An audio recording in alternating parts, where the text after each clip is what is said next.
Praise the Lord. ஆண்டவர் இரட்சகருமாக இயேசு கிறிஸ்து நாமத்தில் உங்களை வாழ்த்துகிறேன். சந்தோஷமா இருக்கிறீங்களா?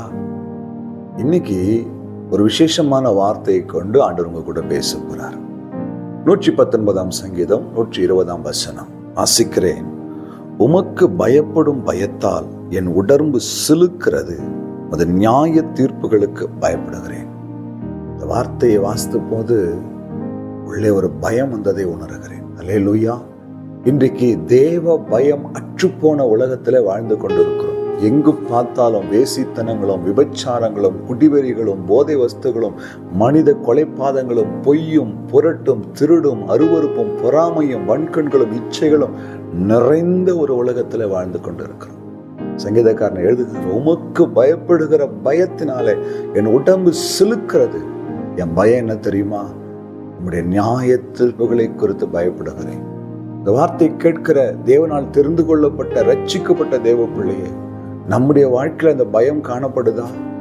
நாம் செய்கிற ஒவ்வொரு நன்மைக்காகிலும் தீமைக்காகிலும் நியாய தீர்ப்பின் நாளிலே நமக்கு வைக்கப்பட்டிருக்கிற அந்த நியாய தீர்ப்பு நம்முடைய கண்களுக்கு முன்பாய் தெரிய வேண்டும். வேதம் சொல்லுகிற துன்மார்க்கனையும் சன்மார்க்கனையும் அவர் நியாயம் தீர்க்க வருகிறார். அவருக்கு முன்பாக எல்லாம் நிர்வாணமும் வெளியரங்கமாய் இருக்கிறது என்று வேதம் சொல்லுகிறது. தேவ பிள்ளையே, நம்முடைய பெரிய தப்பு என்ன தெரியுமா?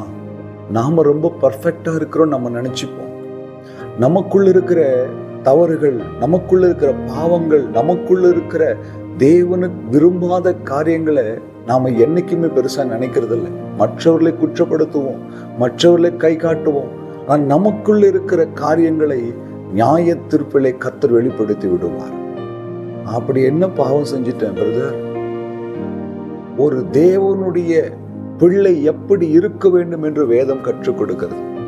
மற்றவர்களை நேசிக்காதது ஒரு பாவம், மற்றவர்களை குற்றப்படுத்துவது ஒரு பாவம், மற்றவர்களை குறை சொல்லுவது ஒரு பாவம், முறுமுறுக்கிறது ஒரு பாவம், மற்றவர்களை விரோதிப்பது ஒரு பாவம்.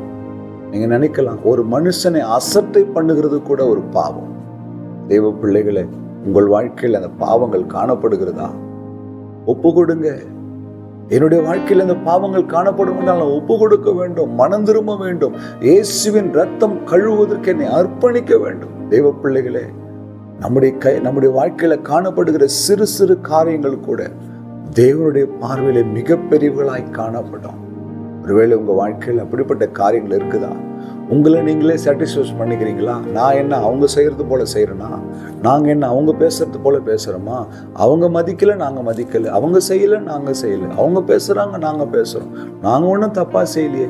உங்களை நீங்களே திருப்திப்படுத்துகிறீங்களா? ஒன்று ஞாபகம் வைத்துக் கொள்ளுங்கள், கர்த்தருடைய நியாய தீர்ப்பு ஒன்று இருக்கிறது. அன்றைக்கு ஒரு மனிதனும் தப்பிக்க முடியாது. நமக்குரியதை நம் கைகளில் ஆண்டவர் கொடுக்கிறவராய் இருக்கிறார்.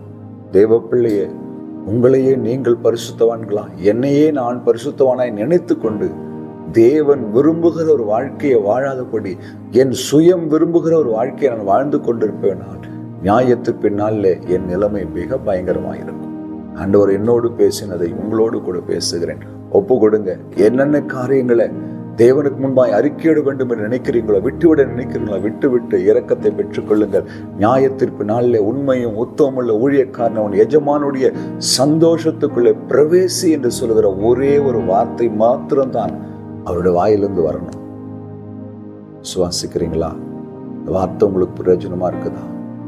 ஒப்பு கொடுங்க. இன்றைக்கு மனம் திரும்புங்க. கர்த்தர் உங்களை ஆசீர்வதிப்பார். ஜெபிக்கலாமா? அன்பும் இரக்கமும் நல்ல ஆண்டவரே, பரிசுத்த கரத்தில் எங்களை ஒப்பு கொடுக்கிறோம். நியாய தீர்ப்பு நினைத்து நாங்கள் பயப்படுகிறோம், நடுங்குகிறோம். நாங்கள் ஓடின ஓட்டம் விருதாய் போகாதபடி உமக்கு முன்பாக நியாய தீர்ப்பு நாளில் நிற்க வேண்டும் என்ற பயம் எங்களுக்குள்ளே இருக்கட்டும். இருதயத்தில் சமானத்தை கொடு. கேட்கிற ஒரு உள்ளத்தில் பேசும் ஆசீர்வாதியும் இயேசு கிறிஸ்துவின் நாமத்தில் பிதாவே, amen. Hallelujah. God bless you. Yesu சீக்கிரம் வரப்போகிறார்.